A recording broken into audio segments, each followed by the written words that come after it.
Hello Taurus! Welcome to your weekly reading or your reading for this week, which is the second week.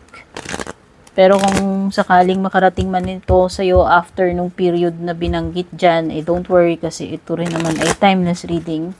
Mas maganda Taurus if you know your Sun, Moon, Rising, or Venus signs. And if you don't know, search mo na lang sa online, sa Google, how to calculate your birth chart. Okay, thank you so much Taurus for hanging out dito sa aking channel with me para manood ng reading ko bago ka man or matagal na. Don't forget to like, follow, or subscribe. Malaking tulong din po yung inyong pag-share ng ating mga readings. Thank you so much for those na nag-avail ng membership, subscription, mga nag-avail ng private readings. Speaking of, yung mga interesadong mag-inquire, mag-book ng private readings ko, tignan nyo na lang po yung mga nakasulat sa description or sa pinakadulo. So, ano yung mga pwedeng mangyari? Mga ganap, mga mensahe. Alamin natin yan dito sa iyong reading, Taurus. Ito ay general reading ha. For sure, hindi magre-resonate sa lahat. Kunin nyo lang anong mga tumutugma sa inyo. And kapag sinabi nating general reading, pwedeng yung iba sa inyo, tumutugma ito sa love life ninyo, pwedeng yung iba naman, tumutugma sa career ninyo, etc. etc. So, iba-iba kung paano magre-relate sa bawat isa sa inyo kasi general reading lang naman po ito. So, i-adjust nyo po yung expectations nyo when it comes to mga general reading na kagaya nito. Okay? Pwedeng, hindi ko control yung mga energies dito. I'm just a reader na nag-i-interpret sa inyo ng mga kahulugan ng barahan at the same time, pinapakiramdaman ko using my intuition habang ginagawa ko yung reading. Okay, so hindi ko kontrolado kung ito ay nakaraan na sa inyo, nagaganap pa lamang, or magaganap pa lamang. Okay?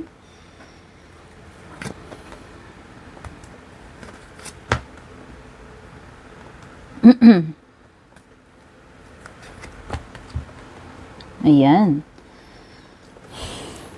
So, yung mga signs na pinapakita ng cards dito, if ever man na mga signs to na may kaugnayan dito sa sitwasyon mo. Pwedeng may Cancer, pwedeng may Pisces, pwedeng may Taurus, Leo, Scorpio, Aquarius, and Capricorn energy. Ayan. Sa wakas, magkakaroon na ng kasagutan. Isa yan sa paparating sa'yo. Magkakaroon na ng clarity. So, whether ito ay pinag-uusapan natin sa love life mo, o sa career mo, etc. Bahala na po kayo. Paulit-ulit na ako, pasensya na. Kasing iba hindi makaintindi, kaya paulit-ulit ako. Kukulit. Paulit-ulit din kasing iba, diba? So, ulit-ulitin ko na lang din, hanggang magkapaguran tayo. Basta yun, magkakaalaman na. Clarity, truth, revelation, expect mo yan sa mga pwedeng mangyari itong second week or paparating na week. So, ano man answers yung hinihintay mo, ano man confirmation yan, eto na yan. Sa jowa mo man yan, sa trabaho mo, sa pera, karir mo, etc. No? Wow! So, mukhang meron na ditong nare-reveal about feelings or true intention. Itong kadil mo, romantic man ito, hindi. Meron ditong person gustong-gusto ka niya o malalaman mo na kasi sasabihin niya na or dilitaw na yung truth about pagkakagusto niya sa iyo or pagkakagusto mo sa kanya. Again two-way kung love reading kasi pwedeng energy mo yung chinichika ng cards or energy ng person na nakakadil mo. Basta, magbo-bloom ang romance ninyo tong second week. Mas pa yan, mas, alam mo yon, tataas pa yung kilig factor, mas madedevelop pa kayo sa isa't isa this second week, mas romantic, yun yung At saka may date. Itong tao na to, malalaman mo na talagang type ka niya at gusto kanyang ilabas, i-date, o charot, diba? This person must really like you. Oo. Ang importante do, malalaman mo na yung totoo.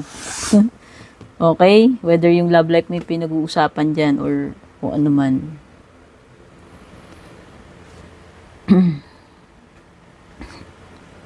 Wow, oo, totoo.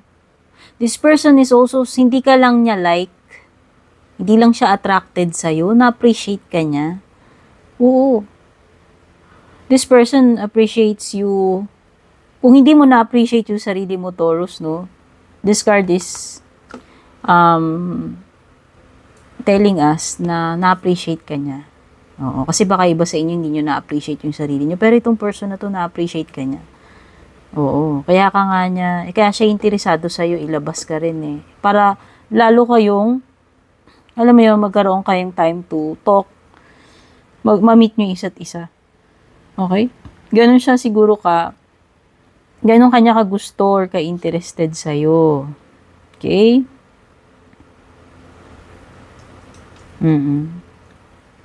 Pwedeng iba dito, hindi kayo interesado about this, anong tawag dito, this person or this, ano man itong situation na to wherein inaaya ka. Oo, pwedeng iba sa inyo. Ano kayo pwede kasing iba, single kayo. Focused kayo sa career ninyo, focused kayo sa sarili ninyo, na self-development, or healing. Kasi pwedeng iba sa inyo dito, baka hindi pa kayo naka-recover from a past breakup or an ex. No? Kaya siguro iba ganun kayo. Pero wag ka dear, alam mo yung barahang nagsabi na this person appreciates you kung ano ka. So that is something to, alam mo yun, to confirm kung if you are having doubt about this true intention of this person, ayun na. Ito na yung clarity, yung confirmation, the truth. Finally, it will come out. Maybe this second week nga daw. Okay? So, ayan na. You are welcoming new love. You're meeting someone para sa iba sa inyong singles. No? Meron something na mag-a-unlock ng puso ninyo. Kaya kung ikinandado nyo na yan at nagpo-focus kayo sa pagiging single, well, mukhang this time, i-unlock nyo na to. Titibok uli yan. Or may magpapatibok. O pwedeng mamimit nyo pa lang para sa iba rito. Okay? Pero pwedeng sa iba kasi na-meet nyo na The fact na iayain ka niya ng mag-date, siguro, na-meet mo na rin siya. Kaya lang sabi ko nga, pwedeng yung iba sa inyo hindi kayo interested at first dito sa person na to. Kasi nga, you are focusing on yourself. Okay? Pero ibahin mo yan, dear. Pwedeng yan yung shift na mangyayari. Okay? Basta may mamimit kayo. Kung hindi yan about love life, yung iba may mamimit kayo, meron kayong something na ma-unlock from this person, like an experience or an opportunity. Kasi meron something na mabubuksan, marireveal, ma-unlock So, some of you, pwedeng this is a connection na magdadala sa inyo ng opportunity or growth or answers pagdating sa situation nyo kung hindi man yan about love life. Oh, wow. So, nakita ko, there's really this person na magpapakita ng interest niya. Or maybe this person is fascinated or fixated on you. So, yan. No? Nakikita ko rin dito iba, mas magiging focused kayo ngayon sa trabaho ninyo, sa ginagawa ninyo, ano man yan. Dati, kung bored kayo dito, so nakikita ko dito is manunumbalik yung interest about dito sa bagay na to, kung ano man yung tinutukoy. Andun yung nandun na magiging very active kayo, enthusiastic, no? Or more appreciative, kasi Four of Cups is also about appreciation Kung dati hindi mo na-appreciate tong bagay na to, itong nangyayari na to, or this person, pwedeng ganun. Okay? So, you will get to appreciate ano man yan, mangyayari na next. Some of you magwo-walk out from something. Some of you will travel away or move away. Kasi may pag-walk out, 'di ba? Sabi ko, pwedeng aalis, maglalayas, or i-end. Kasi may something na tatalikuran na Basta merong i-let go, or more on ikaw yung aalis Aalis na doon, iiwan mo na, tatalikuran mo na yan. Tao man ito or situation, no? Release what doesn't serve you. Okay? Some of you, pwedeng you're no longer happy or maybe this person is no longer happy kung sino man ito. It's time to move on. It's time to let go. Kumbaga, hindi ka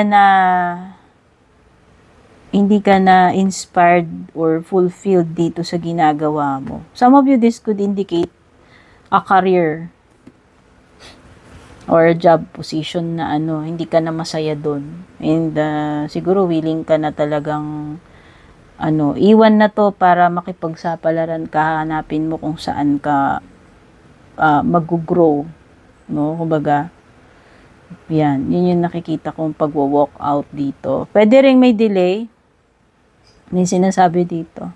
So, yan, nakikita ko may mga pending. Yan, instead na matapos nyo na, itong second week mukhang hindi pa rin. Or meron kayong hindi mamimit na matapos. Sabihin na natin, may deadline, pero hindi nyo natapos doon sa deadline.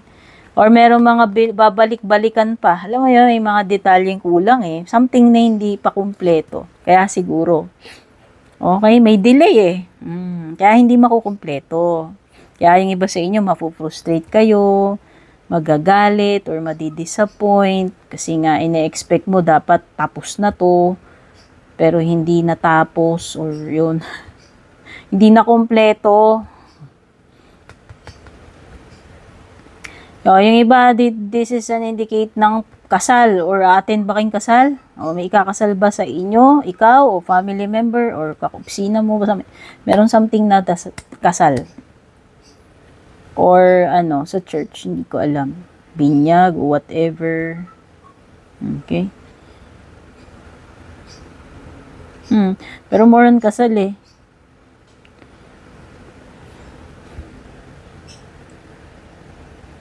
Or this could be something na ewan ko, more on parang na-feel ko something that will enlighten you. Parang meron kang lesson learned.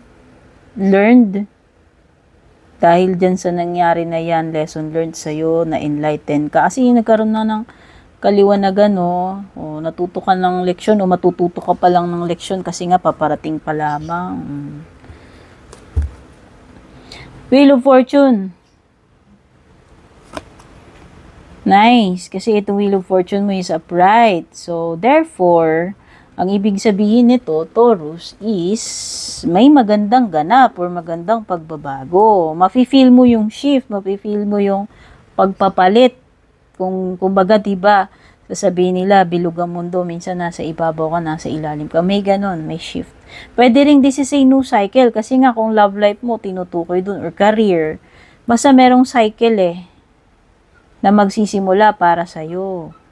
Okay? Ayan, asahan mo, this is good fortune, good luck, this is your good karma, an opportunity or chance, kasi ayan, expect mo na yan. Okay? So, ang ganda ng mga energies mo, this second week, ayan, sana makatulong sa itong reading at mangyari yung mga positive energies. Take care, Babush Taurus. And kung balak nyo pong mag-book or mag-inquire ng personal readings ko, basahin nyo lamang po itong nakasulat sa screen or yung nakalagay sa description.